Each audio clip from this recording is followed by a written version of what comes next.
Bluff City Media presents the Two Buck Sports Show with your hosts, Rusty Buckets and Uncle Buck. Now, let's get to the show.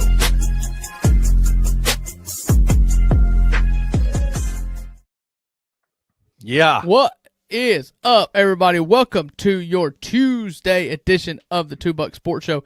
It is 11 at 11 o'clock here on your Veterans Day. Wore my Blue Angels hat. Shout out. I guess we'll just do it off the top. My dad's a veteran. I've got cousins, family, friends, all veterans. Haley's sister is a veteran, brother-in-law. Hats off to everybody. It does not get said enough in just normal, everyday life that we just appreciate you.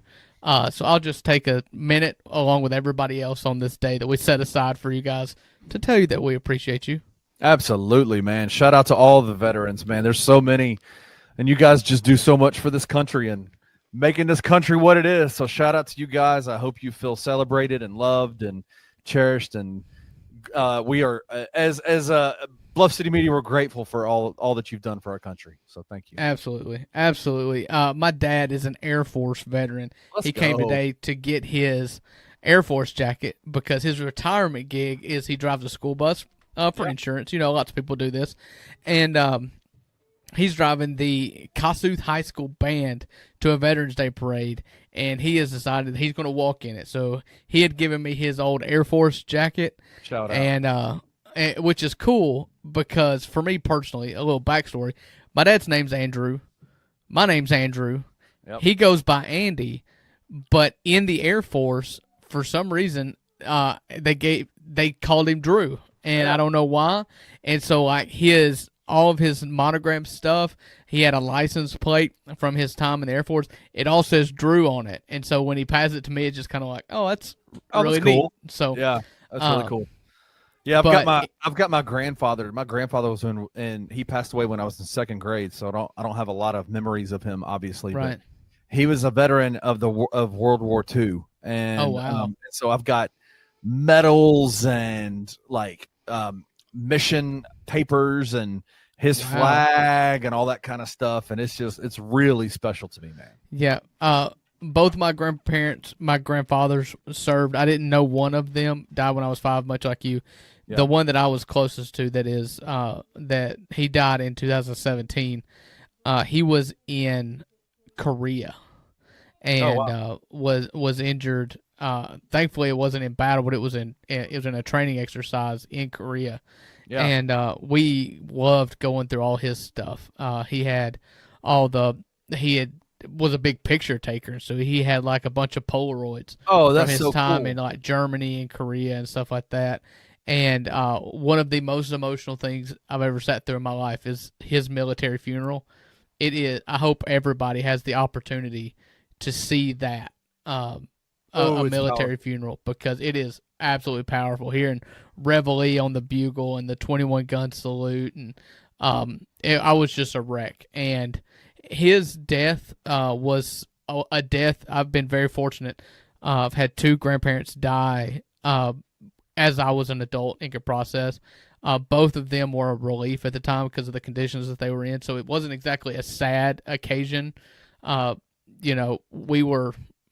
We knew where they were at that point, and it was happy. They weren't in pain.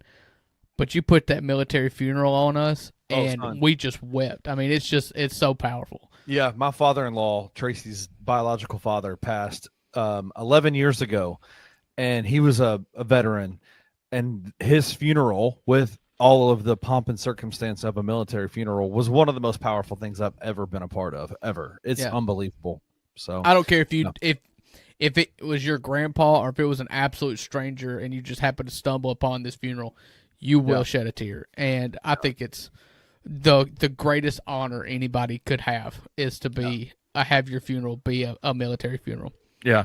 So speaking of, like, real quick, to my grandfather, I know he has like some really cool medals. One of them is the Purple Heart medal. He has the Purple Heart.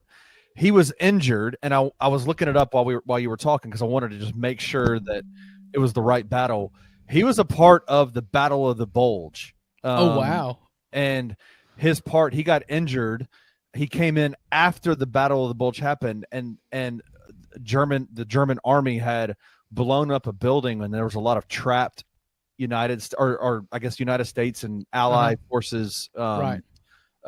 In this building, and he dug soldiers out of this building and wow. got injured while he was doing that and got a purple star because of it. So I wish I could meet that man. I love hearing stories. yeah, My grandpa's cousin, who we were pretty close with, that if you grew up back in those days, you all kind of went to the same church, and my parents went to the church. So I knew like the whole family tree of my grandpa's side of the family. And he had a cousin that was we knew very close, and I did a paper.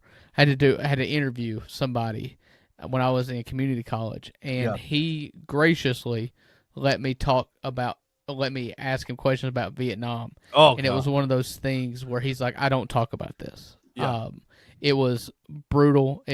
He said, and this is a quote, he said, if I didn't give my heart to the Lord, I would have drank myself into a grave in my 40s because of some of the stuff that happened in Vietnam. But all that to say, anybody who has served or is serving, I owe you a debt of gratitude that I cannot repay. Can't repay and we are extremely thankful.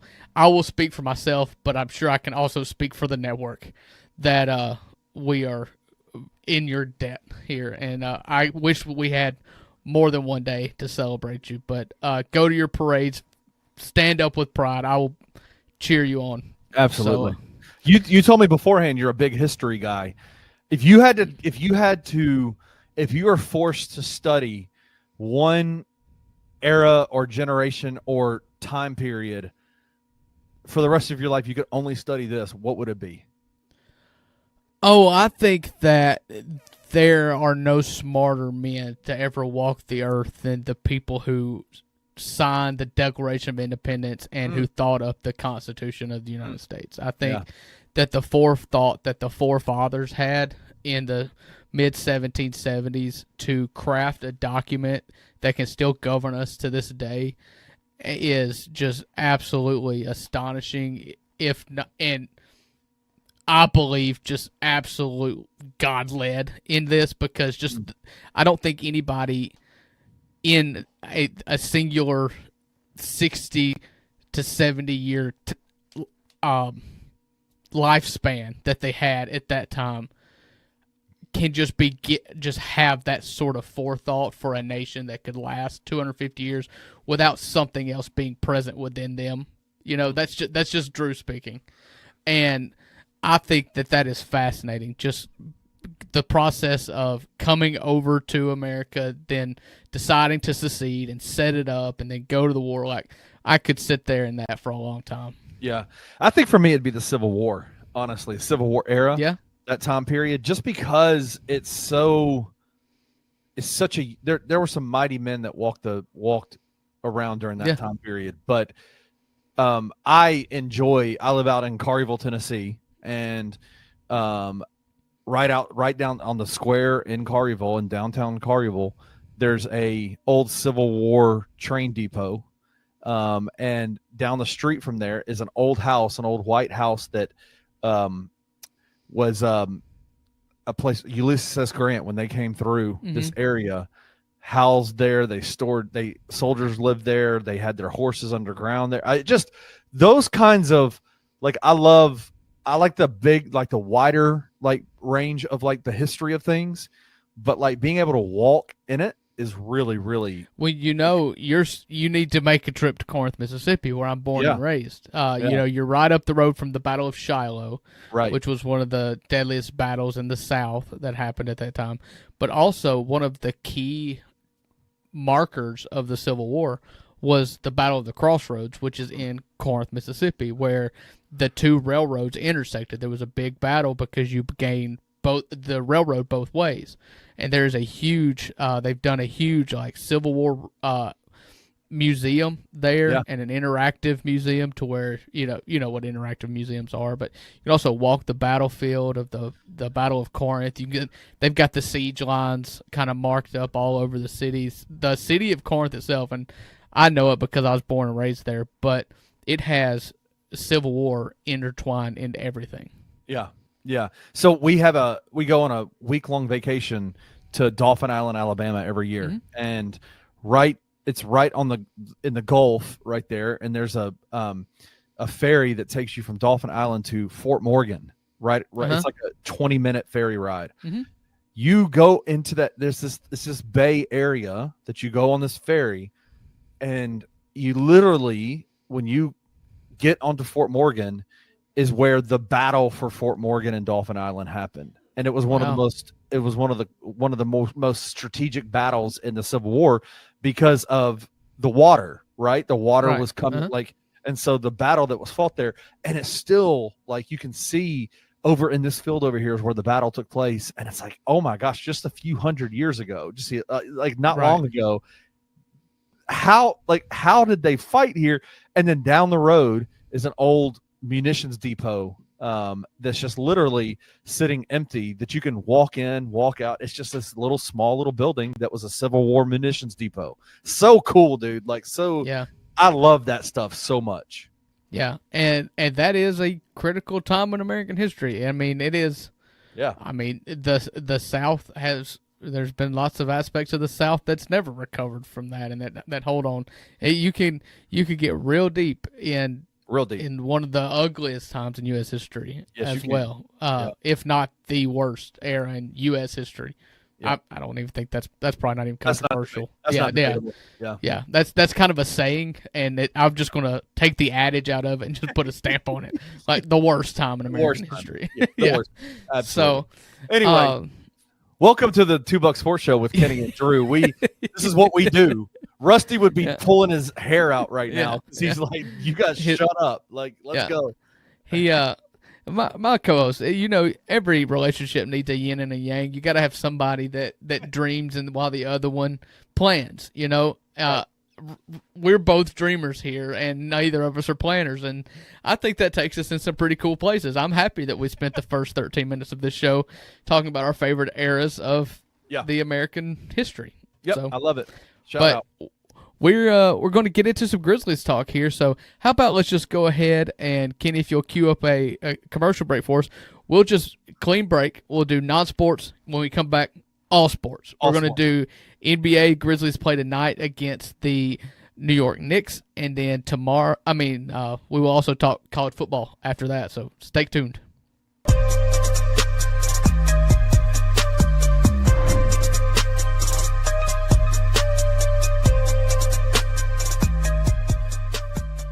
Why aren't there more opinions coming out as far as those two parties need to work this out? Oftentimes, because major national media says something and a talking head may say it, people believe that it's fact. Ja is misunderstood because you are such a mega star in that city. Even if you're not wrong, and even if you're not causing a spectacle, you got to make sure that people don't have anything bad to say about you. And that comes with maturity, that comes with experience, and that comes with age. And Ja's still growing. Look at an NBA locker room. You know how much players, like teammates and coaches, fight all the time? To me, that was a non-issue. But I think because of how Ja responded, I think it was something that was probably a 2 and they made it an 8. Yeah. How much do you think the actual suspension took it from a 2 to an 8? I think it was needed because if you're the star player and you're acting like that, the role player wouldn't act like that. I don't know that Jaren Jackson Jr. would have acted like that. Tune in to the Anthony Sain Show Monday through Fridays at 1 p.m. live on the Bluff City Media YouTube channel.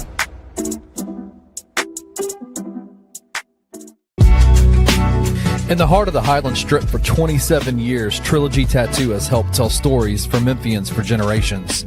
Located at 530 South Highland, Richie and his team are waiting to help you tell yours. From tattoos to piercings, your body art should be as unique as you are. Voted a Memphis Flyer top 3 tattoo shop in the city of Memphis since day one. Your story will be safe here at Trilogy Tattoo. Open 7 days a week, Monday through Saturday, 11 to 11, and 3 to 11 on Sundays. They have convenient times waiting on you. Let Trilogy Tattoo help you tell your story.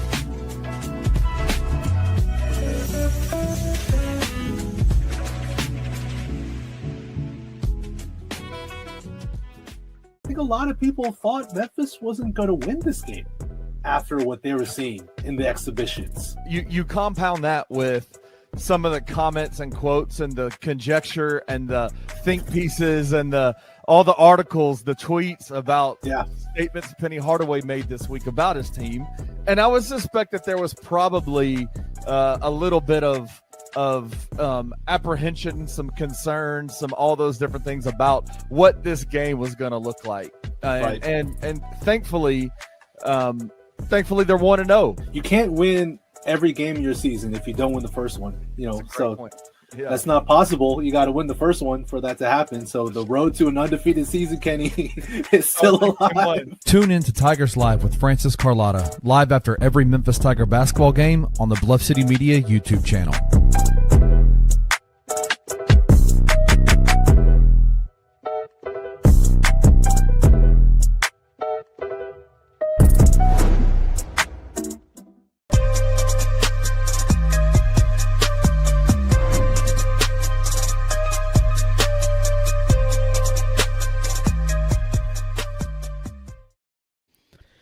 Welcome back to the $2 Sports Show Tuesday edition for the $2 Sports Show. Lots of T's, and I like to hit them hard. Man, that was good. That was impressive because I would have fumbled that bad. That would. Listen, I do this every Tuesday. You're just a noob here on Tuesdays, but Tuesdays with the $2, we typically do Tasting Tuesdays, where we talk about our food that we've eaten or cooked over the last week. But we skipped that segment to take our hats off for the veterans in this here country. That's right. And so now we're going to get to sports. We promise you sports. We will not belabor this any longer. Tonight, the Memphis Grizzlies go to, I guess they're already there, but they're going to arrive at Madison Square Garden, 6:30 local tip tonight to play the New York Knickerbockers. One Jalen Brunson, Karl Anthony Towns, OG Anunoby, Mikal Bridges, all the people that the Grizzlies, or at least the latter two, all Grizzlies fans dreamed of trading for at one point or another. Both of them ended up as New York Knicks. And we get to play them tonight. The FanDuel number for tonight is a big one. I kind of shocked Kenny with this in the green room before the show started. 10.5 is the number. The New York Knicks are favored by 10.5. They're currently the 4 seed in the East. Don't remember the record. I think it's like 7-3 is their record so far this year. 6-0 at home. 6-3, 6-0 at home, and they're also on a 4-game winning streak. We're recording this on Monday night, so looking to see if they are playing. So they are not playing tonight, so they will be on a 4-game winning streak as the Grizzlies pull into Madison Square Garden tonight. How did they get 5 straight home games, man? That's crazy. It's a long season, man. The Grizzlies are going on a 4-game road trip right now, and they've been pretty front loaded at home so far in their 11 games. I think they've had 7 of their 11 at home, if I'm not remembering incorrectly. So it just kind of goes with the season. Sometimes you're going to have big road stints and some home stands. So Grizzlies start their first of their 4-game road trip, brutal 4-game road trip. New York, and don't quote me on the order, but it's New York, Cleveland, Boston, and San Antonio before they come back home to play another game in what we are calling stint number 2 of the Grizzlies' 10-game sections in which we're looking at. What sticks out to you about this? What are you looking for? Are you looking for wins? Are you looking for still some mojo? What vibes? What are you looking for this game?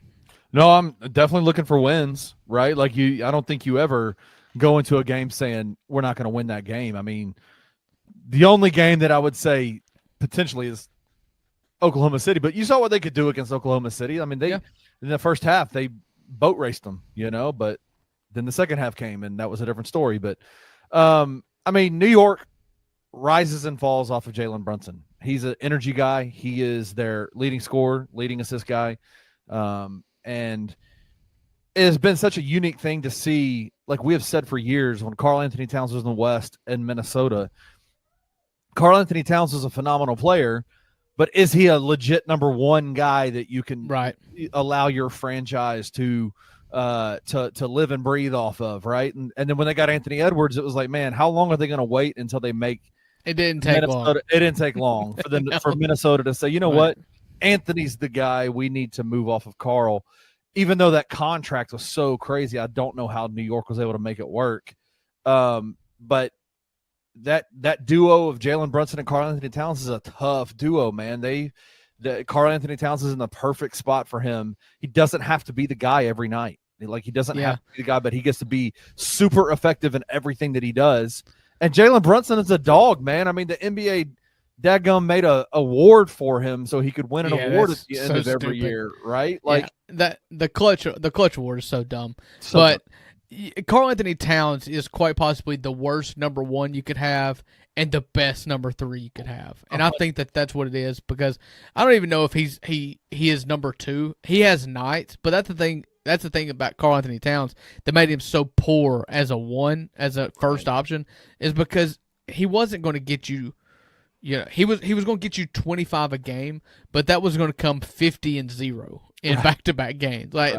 That's not what you can really count on. And so Karl Anthony Towns being a third best option, with number 2 just being whoever's hot between Mikal Bridges or OG Anunoby. Like, that's the thing about the Knicks that scares me, is like, there's one of those teams, especially with the front court depth, that is struggling. And with the wings that we have that have not been shooting well, they can really clog up the paint with their wings. OG is long, as is Mikal Bridges, probably the longest wingspan in the NBA. When it comes to height versus wingspan, he is just an alien out there. And so the Grizzlies are going to have to figure out a way to get into the paint. We talked about on yesterday's show about how Ja Morant is kind of his back and forth with the media about, y'all tell me I'm being reckless and I injure myself, and now I don't get in the paint as much anymore to try to protect myself, and then that's a problem. Yeah. What I want, to answer the question that I ask you, what are you looking for? What do you want? What I want is a superstar moment from Ja Morant. And I think if you're going to get that anywhere outside of FedEx Forum, where else, location-wise, can you turn up for easier than turning up in Madison Square Garden? The mecca of NBA basketball, the Garden, whether you love it or hate it, you have to appreciate what it is. And it is the heartbeat of NBA basketball. The legend status happens at Madison Square Garden. Yeah. And so I want Ja full vibe Ja tonight. I want aggressive Ja, and just go out there and do what you do best. I know that there's this weird little line that it seems like he's just kind of in years past, it feels like he's played to throw the middle finger at the commissioner. Now I feel like he's kind of doing whatever he can to throw the middle finger at reporters who just kind of get these headlines that he doesn't like. Just put your phone down, get aside, respect the fact that this is Madison Square Garden and you are a superstar in this league, and let all else go. Let all else go. Just go be superstar Ja. Highlight Ja. If you get hurt doing it, at least you're doing what makes you the best version of you as a basketball player.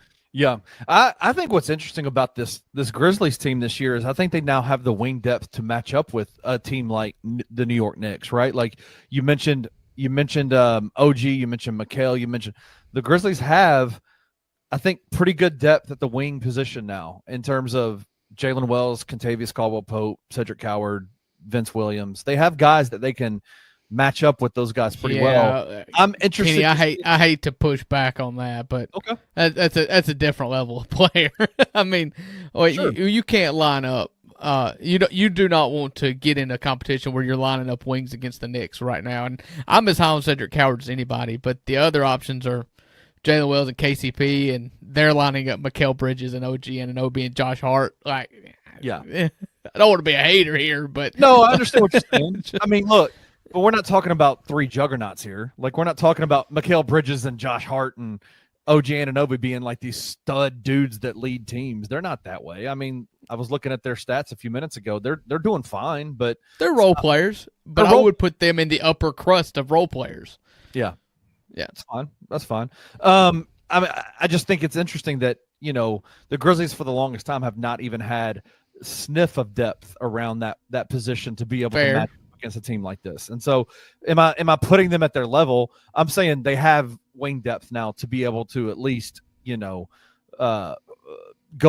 up against that level of wings that the New York Knicks have. It all rises and falls on Jalen Brunson, though. Like, it'll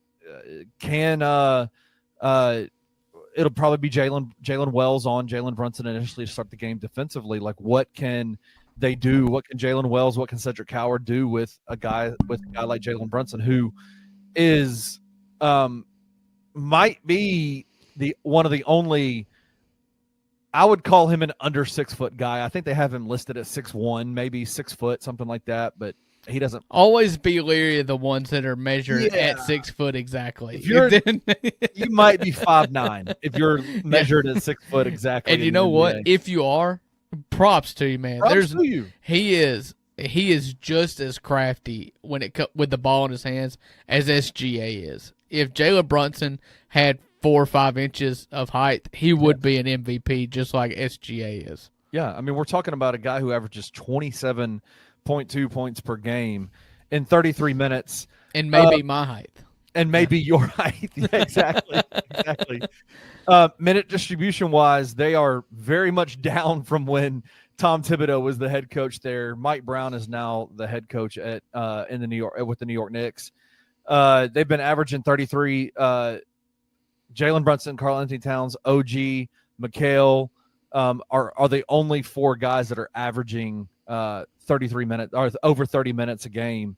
They use their bench quite a bit. They have a lot of guys. They have former Memphis Grizzly Trey Jamison playing. He's been in there for one game. Yeah, he's playing for them.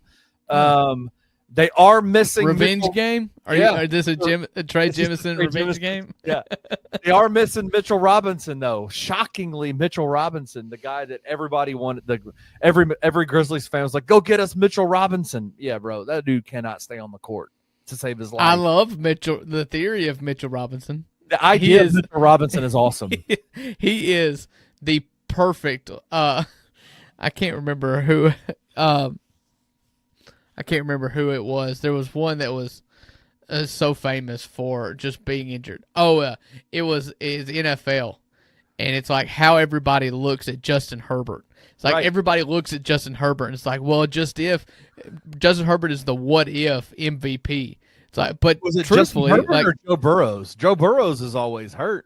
No, it's not. It wasn't about injuries. It was about just whatever. It's like, everybody just loves Justin Herbert. Just in a vacuum. If you were starting your own team, if you could do this or if you could do that, everybody's always like, Justin Herbert was like, well, Justin Herbert's been in the NFL for 5 or 6 years now, and he just is kind of okay. Like, what's the infatuation? That's Mitchell Robinson. If Mitchell Robinson was healthy. MVP. I want to trade for him because if he gets healthy, if this, if that. The truth, though, is that he's street clothes. Yeah, he's a street clothes guy. Yeah, 100%. Nobody remembers what number he has because he don't wear his number on his street clothes.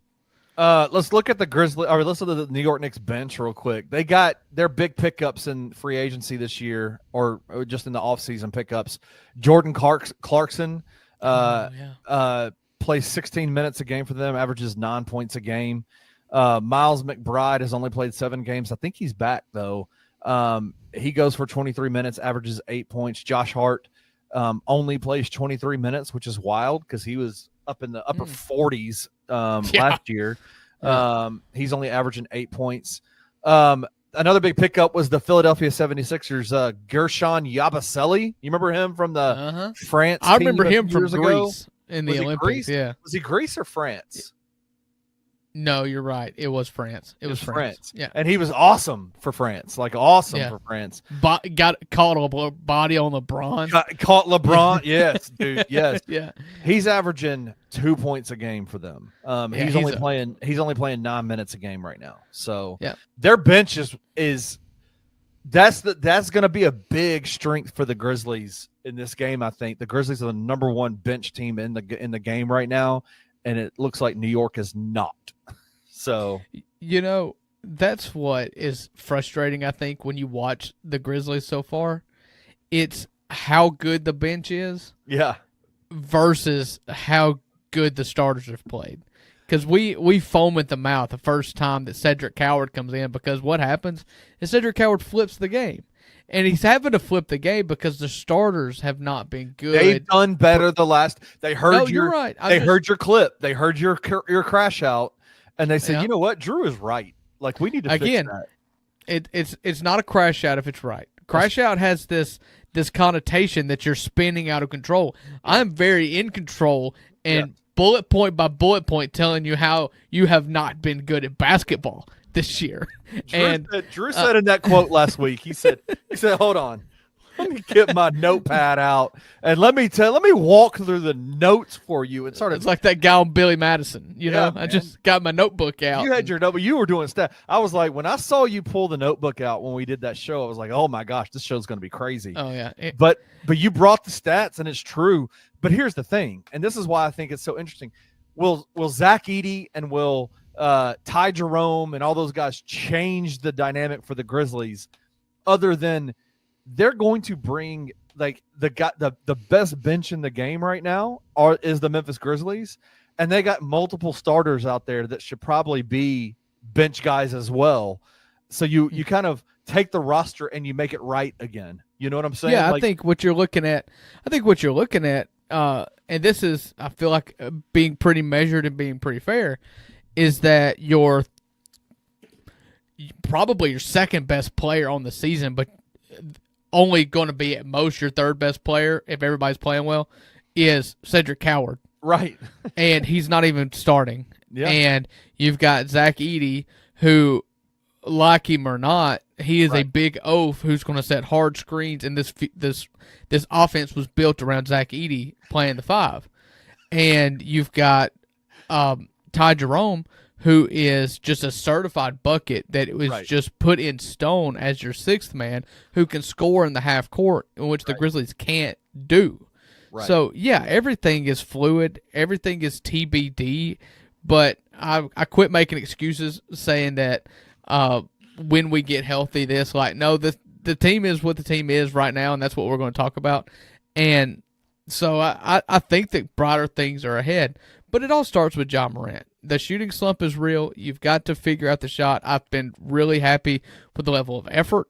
I've been more or less happy with the body language. There's been times here and there where, it's been frustrating. But as of late, I've been pretty happy about that. And I think that in Madison Square Garden is the perfect time to be a superstar. I mean, you're going to get up there and, love it or not, home is home, and you should always get up for home. But if you're having a hard time in the rut of maybe personal life or whatever, sometimes what you need to do is get out and just reset and remember why you love playing basketball. And it's never easier to do that than when walking into Madison Square Garden and playing the Knicks. Couldn't agree more. You mentioned a few minutes ago, you were talking about Zach Edey, and I love your caveats that you give every time. You do this for certain players, and Zach Edey is one of them. You always caveat it with like them or love them, or something along that lines. Yeah, well, that's because I don't want people to. I know. I don't want to be accused of fence riding here. I have been very vocal about my distrust of Edey, but it's never been about regular season. It's always been about potential. I've never seen it work in the playoffs, but that does not change the fact that he is an integral part of this team and the offense that was installed. And so I think it is important to get him in and get him involved and get him a lot of minutes because it was built for him. And if it doesn't work, then we'll talk then. I'm not assuming that it's not going to work. The only thing I assume isn't going to work is when you have to play the same team 7 times in a row and they can just spam you with pick and rolls for, as many minutes as you're on the court. Like that's where I get nervous. That's where you get nervous? Yeah, that's where I get nervous. Where do you stand? Where do you stand on Zach Edey in terms of like, I want to say like if you had to give like a percentage, it's rough to do this with, but like how impactful? Like how do you trust him yet? Do you feel like he can be an impactful center for the Grizzlies Yes. moving forward? Absolutely. I do think that my expectations of him as a regular season basketball player are pretty high.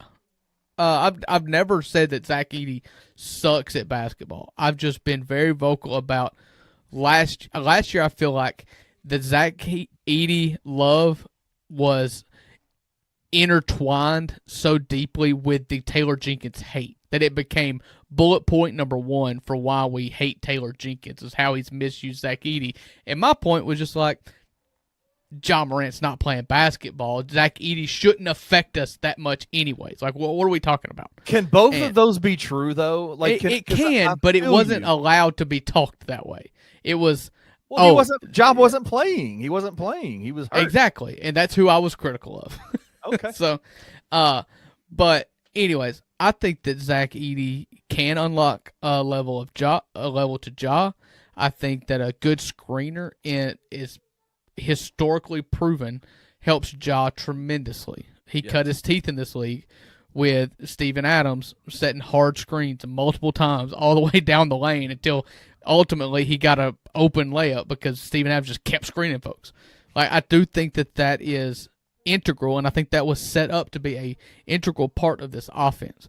And I don't worry about it on the offensive side as much. Like I said, I've only been scared of how he holds up defensively when it comes to the pick and roll scenario in a playoff, which up until last year I went into the season saying that the only success that matters, in my opinion, is postseason success. Right. That's what, and I'm still there. Like, I've come off of it a little bit, I guess, because we're kind of in the dumpster now. But like, the postseason success is how you define success or failure in my book, and so that's the way I evaluate draft picks. Like, can they help us in playoffs? Yeah.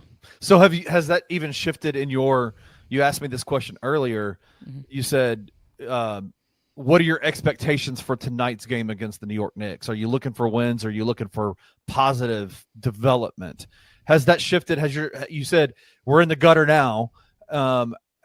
Has your expectations for the Grizzlies changed since the beginning of the year in terms of like what you want to see out of them in a game like tonight against the New York Knicks?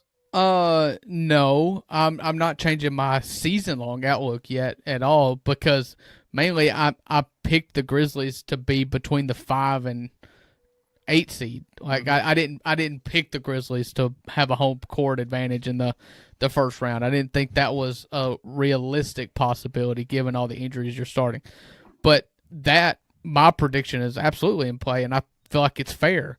And I feel like there's a reason why that we're not there yet, and a lot of it has to do with injuries. I don't like talking about them on a game-to-game basis because it doesn't change anything, but it does change what I feel like the season's going to be. And I feel like in the last 2 games in particular, with Dallas, who is a kind of a dumpster fire and a mess right now with injuries, and the first half against OKC, you've seen it work a little now. Yeah. You've seen it work. Now, that gives me hope. I don't think you're going to beat Oklahoma City this year, straight up. Weird things happen, but you've lost Oklahoma City 14 straight times now, so I'm not ever going to expect a win.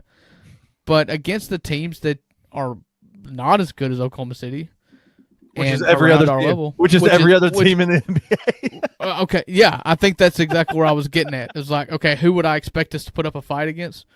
Just about everybody, not like the Oklahoma New York City, like the team like the New York Knicks. Yeah, right? I think that there's no reason in my mind that we shouldn't go give the New York Knicks a fight. Yeah, tomorrow night or tonight as you're listening to this. Yeah, I agree. I think it's going to be again, and I think what you said earlier about just getting up for a game like this. I do like the fact that it's not an ESPN game or a nationally broadcast game, because apparently for some reason, when the Grizzlies are nationally broadcast in a historic environment like the Madison Square Garden, Ja doesn't typically have great games. And so no, I mean the only game that's been nationally televised this year was the Lakers game on Halloween. He quit. Yeah, that's true. It's very the first ever Amazon Prime game the Grizzlies have ever been on, and John Morant takes PTO in the second half. Fair point. Fair point. Fair point. Yeah, It'll be so fun though. I'm excited. I like these Eastern Conference games because I think the Grizzlies should be in the Eastern Conference. I like watching them play teams like the New York Knicks that present a unique challenge. And Jaren has a lot of fun against Karl Anthony against Towns Cat. historically. Yeah, I mean, listen, if somebody, and this, you can take it however you want to take it. If there's anyone Jaren can make look soft, it's Karl Anthony Towns. Very quickly. Jaren has not been a physical basketball player this year, in my opinion, especially not like with the ball in his hands. He's just kind of getting pushed off of his spot when he's dribbling. I think he's scared of a double team coming and trying to think about what's going to happen if that comes. It caused him to lose the handle a little bit underneath by guards kind of swiping in. I think Karl Anthony Towns might as well have a red X painted on his chest for tomorrow night for Jaren. And this is, you talk about matchups. I haven't seen much of the Knicks this year with Woodson as their coach. He's a notable coach, been around for a long time, highly respected Mike coach. Mike Brown, not Mike Woodson. He was the one that got fired at Indiana. Right. But the Hoosiers, not the Pacers. Yeah, not the Pacers. Yeah, the Hoosiers. The Hoosiers. But Mike Brown, this iteration of the Knicks, but last year under Tibbs, that was a team that could play you take it in the mud, as to use a Grizzlies term that we like. It would play you in the mud, half-court game. That's not been the Grizzlies' MO. That's not how they've had success. I would like to see the Grizzlies enforce their will somehow, some way. Again, I believe that this team is too reliant on vibes, and the vibes haven't been good. For one reason or another, every game's probably a little different reason as to why. The vibes should be perfect going into Madison Square Garden. If the vibes are bad to tip off at Madison Square Garden, then we have a culture issue. Yeah. Well, and the last thing I'll say about the game, it looks like we are going to get Ja Morant in this game. The Grizzlies PR put out a press release saying that that Ja's not even on the new injuries, no new injury designations at all. It's still the big four or the hurt four. It's Brandon, Ty Jerome, Edie, and Scottie Pippen Jr. And was there one more added? Javon Small. Javon Small. Toe. Yeah. Also, give me some Javon Small. I want to see some more Javon Small. I don't like Vince Williams playing point guard, but he's done pretty well. Okay. He's done fine, but he's not a point guard. No. Shout out to Ja though. Shout out to Ja. 12 out of or 11 out of credit's due. 11 out of 12 games that he's been available, he has played a lot. So shout out to him. He's been available when he's been able to be available. So yeah, and the one was not injury related, which you can say, oh well, suspension, blah blah blah. Dude, it wasn't injury, so I count it. That's all I care about. He's available. I count it. He said he was available. The Grizzlies said no one time. So I think that happened a lot last year. So, let's finish on some football talk. We promised some football talk. SEC weekend from last weekend, previewing a little bit. I'm gonna let. I thought we were gonna talk Memphis versus Tulane. I was gonna say before you cut me off, I'm going to let Kenny provide the eulogy for the Memphis Tigers after their disgusting home loss to Tulane. I don't know how. Well, most people don't want to attend funerals, but that don't mean they're not required. Exactly. This is required. It's pay my dues. I don't know how you go into a game that is a loser goes home, winner takes all type of matchup and give up 34 points in the first half. And let a guy named Jake Retzlaff throw 11 times in a half and complete 11 passes for 280 yards. That's not good. Now, the Tigers made a valiant effort of a comeback in the fourth quarter for the fourth time, but they buried themselves, man. They couldn't. They was just too deep of a hole. Made too many mistakes. I feel like we've talked about this, and we've just used it to talk about the Grizzlies' first quarter struggles. Yeah, it's what you guys went through as Tigers fans. Like you played good the second half, but it just wasn't enough because you just dug yourself too much of a hole. And unfortunately, there's not going to be any playoffs for the Memphis Tigers this year.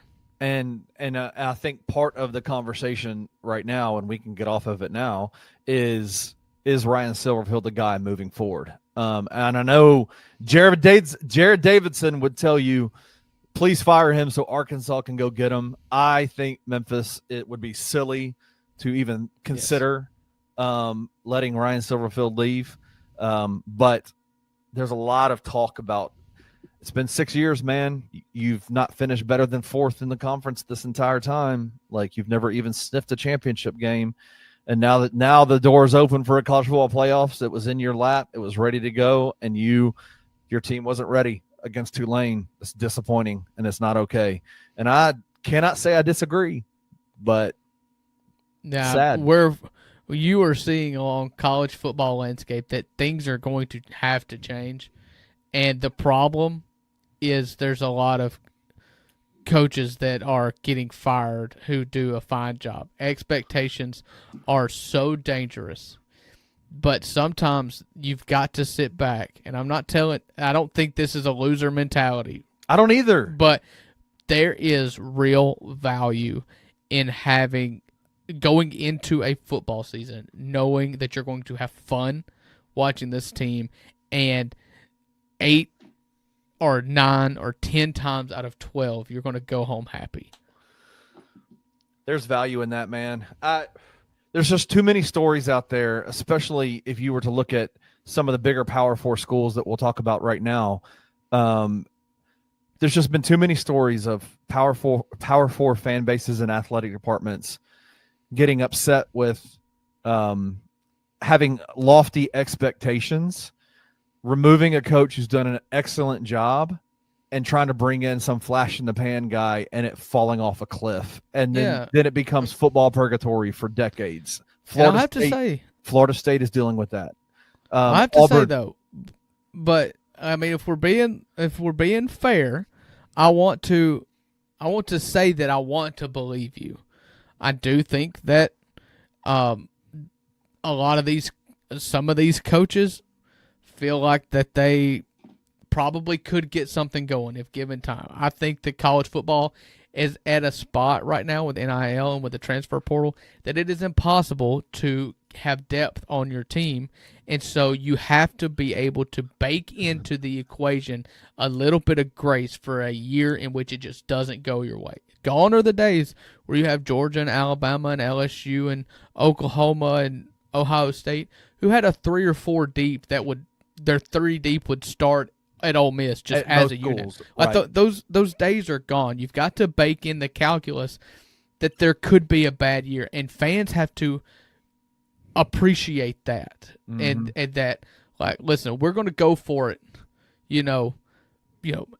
4 out of every 5 to 6 years, we're going to be up there. But every once in a while, we can have a Penn State year where we bring everybody back and it just doesn't go our way. Mm-hmm. We can't fire our coach that year.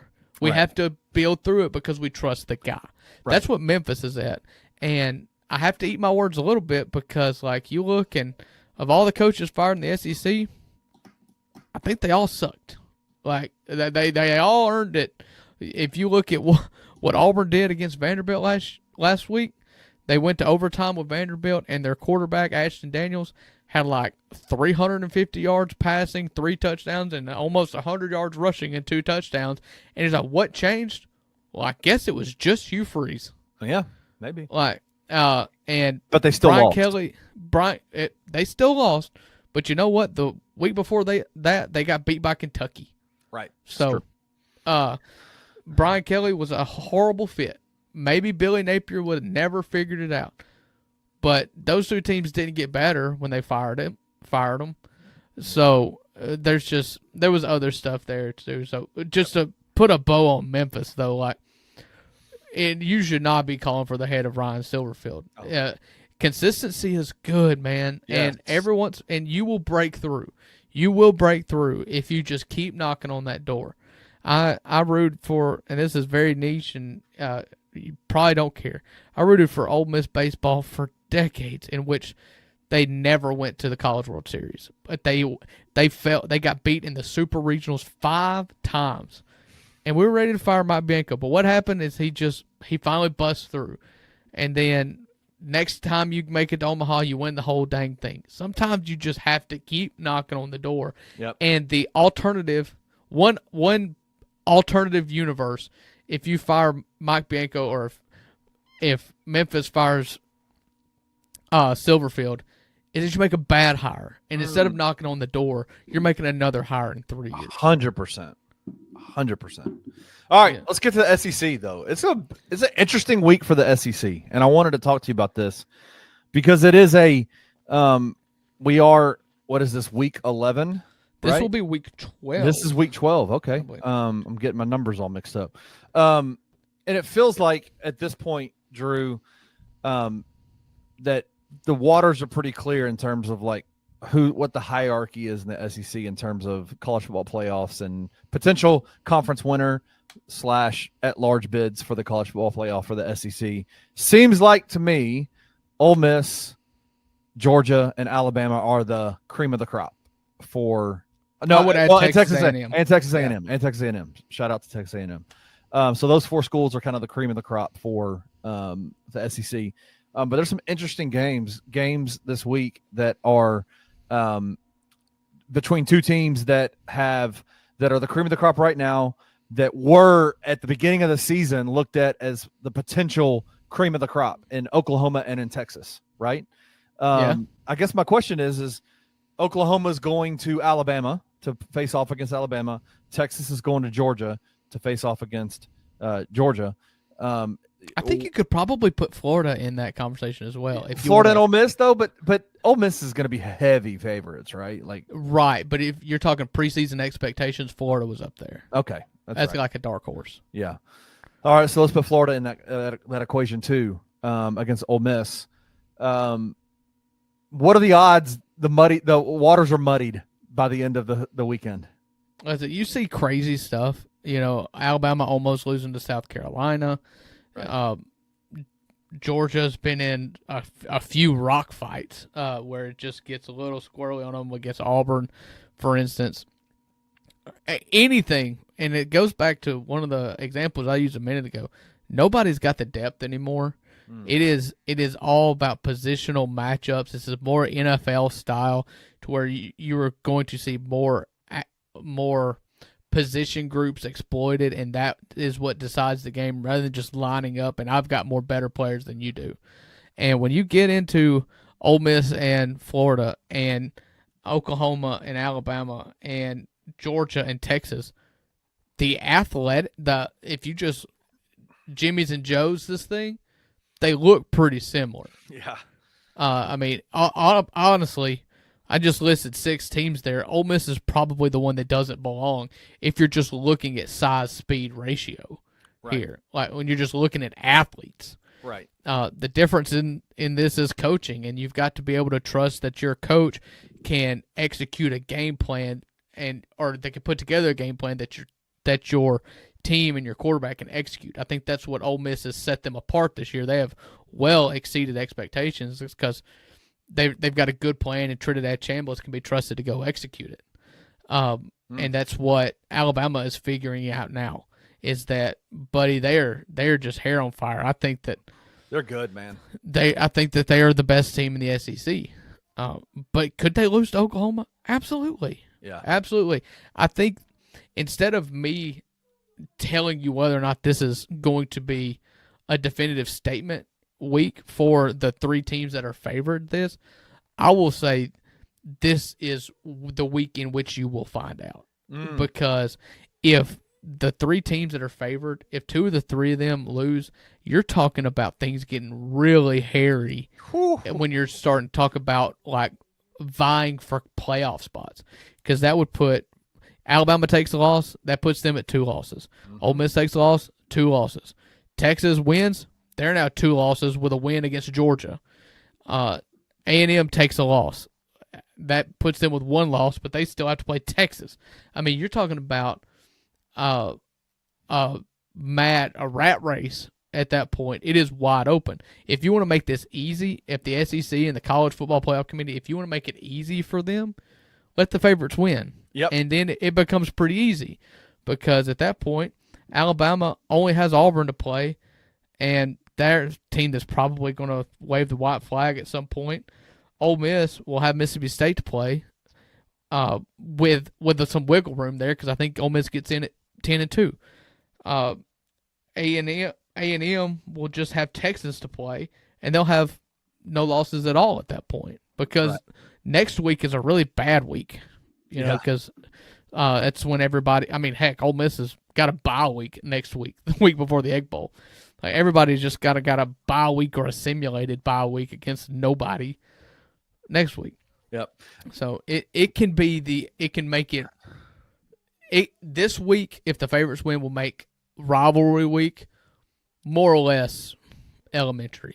Let me ask you this: of all the games, of all the games that of the top 4 teams, you've got Texas, Georgia, South Carolina, Texas A&M. You've got Oklahoma, Alabama, and Ole Miss and Florida. Which game do you see an upset potentially happening? Well, my scars would tell you Ole Miss and Florida. I'm terrified. Listen, Florida getting beat 38-7 by Kentucky should make me feel good. I think it just makes me dread a loss even that much worse. Florida still rolling out DJ Lagway out there. No, they benched him in the second half against Kentucky. They benched him. They went to you don't follow Lane Kiffin on Twitter, you would know this because the first thing he did after the Ole Miss Citadel game was get on Twitter and retweet somebody that said Florida has benched DJ Lagway. He's the best, man. He's the absolute best. Was that the bat signal to DJ like, hey, come next year, come on? It was talked about for a long time. Rumblings, you know, of course, Ole Miss fans just kind of they believe every team thinks the star player from another team who's disgruntled is coming to their team. Oh, that's but everybody. The DJ Lagway to Ole Miss thing was pretty hot and heavy before they got on their run and kept Napier. But yes, I think, and also another one that I may have lost Kenny here, but I'll just finish my thought. Another one for everybody else that was Ole Miss fans are kind of hot and heavy over is the one at Cam Coleman at Auburn. You back with me, Kenny? Sorry about that. Yeah, that's okay. Just spazzed out a little bit. But Cam Coleman is the other one that Ole Miss fans are like salivating over, a fired head coach, star player. Like, Lane Kiffin also going into halftime, they asked him. Of course, Ole Miss was playing the Citadel. They were up 42-0 at the half. They said the Ole Miss radio guys called him going into halftime and says, "What do you think about your offense? You know, big day." And he was like, "Yeah, Georgia's offense is doing a pretty good job. They're up 34-7 against." He's so wild. He's just such a troll. Like, it's so funny. Even him chirping the Oklahoma guy after the game was so classic to me. Like, I thought people took that overboard. Like, that was them just goofing off and having a fun time, man. That was he is a competitor, man. He's always been a trash talker. I love it. He to his detriment at times. He has always kind of jawed with the other players. I love it. And that dude apparently was jawing at Lane the whole game until it was over, and then they just happened to bump into each other as the camera's on him. And Lane's not going to let you off with it. Like, he's a troll. Awful quiet. No. Awful quiet over there now. He said, "This guy told us we weren't going to win." I'll be heartbroken if he leaves. But all right, so I do think it's moving. I do think this is the week that you can either batten down the hatches or you can pretty well put in Penn, who's going to be in the playoff from the SEC. So are you saying Florida is that's the game that you're the most scared of is the Florida? No, game? Realistically, if I was to put on an unbiased and take my scars out of it, I would say Texas, Georgia. That's I think Texas too. Would more. Where's they're that playing, game at? They're playing well. It's in Georgia. They're playing well. If that was in Athens, I think I'd take the Longhorns. Yep. Yeah. They're kind of hitting their stride. They had a big win. You meant Austin. If that was in Austin, you would take Texas. Yeah. That's right. I think that it's very possible that Texas is going to get the Notre Dame treatment. All they've got to do is win out. Unfortunately, winning out means Georgia and Texas A&M and that'll put them at 10-2, and there's no way they're not in the playoff. Oh, if they beat Georgia and then beat Texas A&M, they're absolutely in. Yeah. But it's going to be an unsexy 10-2 early on, but they will have earned it in the 2 of the last 3 weeks. 100%. Yep. So, and then overtime wins against Mississippi State and Kentucky will be forgotten about. Nobody will care. Nobody It'll be will care. W, and they shouldn't. It'll be And they W's in shouldn't. the column, man. That's all that matters. Stacking them up. Yeah, and I think that also gets, if you get to that point to where it's chaos and you get some upsets this week, then what helps the SEC out a lot is the fact that the ACC is just cannibalizing itself to the point to where there is only going to be one bid in the ACC. Wake Forest just keeps on like sending people to the graveyard. They beat Virginia last week. 2 weeks ago, they beat they beat Virginia, and then Louisville. Louisville lost to Cal. Louisville lost and to then Cal. 2 weeks ago, who did Wake beat? Wake beat Georgia Tech. No, Georgia Tech. NC State beat Georgia Tech. Anyways, they're all just cannibalizing themselves. There's not an ACC team, or the only ACC team with one loss is Georgia Tech. They have to play Georgia later in the season. The ACC is just cannibalizing itself.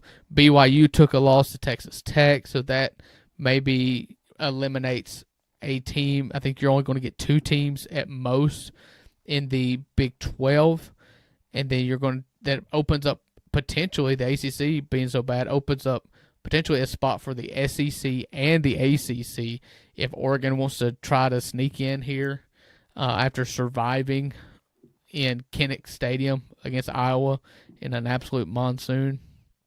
It gets pretty wild, but for the SEC teams, if the Big 3 can win, you feel really, really confident. I agree. It's going to be a fun weekend of football. It's going to be a lot of fun. But yeah, it'll be. I'm looking forward to that SEC slate. That's going to be a fun group of games. Yeah, it's a good one, and then next week you can just everybody can just take off because Week 13 features an Alabama Eastern Illinois matchup and an Auburn Mercer, a Georgia Charlotte. LSU plays Western Kentucky. Your marquee matchups are Missouri, Oklahoma, and Arkansas, Texas.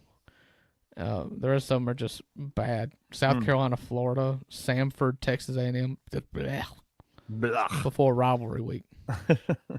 So enjoy it. Listen, enjoy it. This is my time to just say a PSA. I know ESPN is trying to screw us here. ESPN, YouTube TV, they're trying their best to ruin this for us. But let me just tell you, every single June, July, August, we dream of college football. We long for it for so long in a season. You've only got 3 weeks of regular season college football left. So crazy. Don't let the drama between ESPN and YouTube. I know it's harder, but just don't go subscribe to YouTube. Don't go subscribe to the ESPN platform. That's what they're trying to get you to do. Bum off somebody. Find somebody to bum off of. Cheat the system. Cheat ESPN, the big bad greedy wolf here. But find a way to enjoy the last 3 weeks of regular season football, even if it means you have to watch Alabama and Eastern Illinois. That's right. Enjoy it. Have fun. So, yeah, you only get so much of it. Oh, shout out, man. Good show. Thank you. Yeah, thank you for having us. So this has been the Tuesday edition of the Two Buck Sports Show. We will see you back again tomorrow. We will talk. We will recap the Knicks and the Grizzlies game that happens, and we'll also preview, because this is the first end of a back-to-back, correct, in which we are going to have an immediate turnaround to Boston or Cleveland. I think it's Boston, right? Okay. I think it's Boston. Either way, we'll know. We'll know by the time the show comes on. We're just previewing tomorrow's show. That's right. That's right. So, anyway, thank you, Kenny, for joining here with me on this Monday night as we record the Tuesday show. Thank you for everybody in the comments. We will see you back tomorrow. Smile. Thank you for listening to the Two Buck Sports Show. If you enjoyed this episode, leave a rating and a review wherever you download your podcasts. Also, like and subscribe to Bluff City Media's YouTube page. We'll see you back here next time.